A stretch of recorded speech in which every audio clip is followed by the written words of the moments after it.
Gjermania thellon hetimet ndaj skemave mashtruese përmes call centerave, ndërsa në shënjestrën e autoriteteve gjermane përfshihet edhe Shqipëria. Hetimet e nisura 6 vite më parë vijojnë ende dhe pritet të thellohen më tej, ndërsa pritet ekstradimi i 2 shtetasve që janë arrestuar në Shqipëri. Pas hetimeve që kanë zgjatur për vite me radhë, hetuesit në Bavari kanë zbuluar një rrjet të dyshuar që ofronte shërbime përmashtrues të investimeve financiare. Bëhet fjalë për funksionimin e një sistemi me qerata aksesueshëm në mbar botën, që përfshinte infrastrukturë telefonike dhe kompjuterike.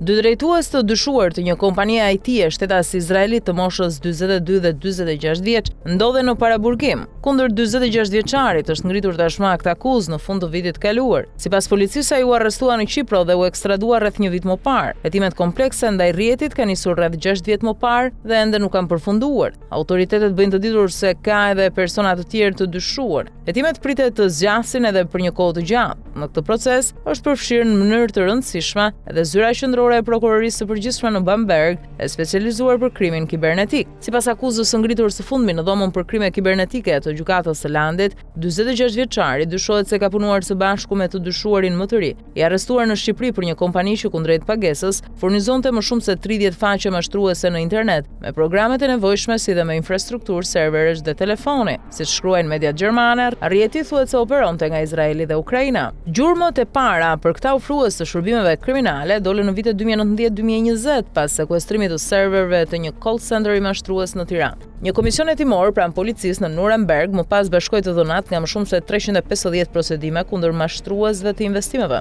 të cilët i bindnin viktimat përmes internetit dhe telefonit të investonin me premtimin e fitimeve nga tregtimi i letrave me vlerë ose kriptomonedhave. Vetëm dëmi i njohur ndaj viktimave në Gjermani arrin në 34 milion euro. Sipas autoriteteve, dëmi që i atribuohet pandeurit tashmë të akuzuar arrin rreth 28.6 milion euro dhe prek 235 viktima. Ai dyshohet se ka përfituar personalisht më shumë se 1.1 milion euro